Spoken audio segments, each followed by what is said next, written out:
Jestli si myslíš, že začít podnikat dneska je těžký, tak ti právě teď ukážu, jak to můžeš i ty zvládnout bez peněz, bez zkušeností a s pomocí AI. A to fakt za 2 hodiny denně. Dřív si potřeboval tým, peníze a kontakty. Dneska ti stačí mobil a trochu chytrosti. Krok 1. Otevři si ChatGPT a napiš. Vymysli mi 3 podnikatelský nápady, který může udělat jednotlivec online bez investic. AI ti během pár sekund dá konkrétní nápady, který dávají smysl. Krok 2. Použij Canvu a vizuály a Notion na plán.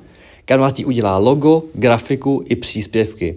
A v Notionu si to celé rozplánuješ, co, kdy a jak. No a krok číslo 3. Začni to sdílet na sociálních sítích. Nemusíš být expert, stačí ukazovat cestu, jak se učíš, co zkoušíš a co funguje. To je to, co lidi baví sledovat. Dneska máš nástroje, které ti dávají stejnou sílu jako firmám s milionovým rozpočtem. Jen se musíš rozhodnout, že začneš. A pokud chceš konkrétní nástroje, prompty a přesný postup, napiš do komentářů start a pošlu ti PDF s krok za krokem návodem, jak rozjet svůj první online biznis s pomocí AI.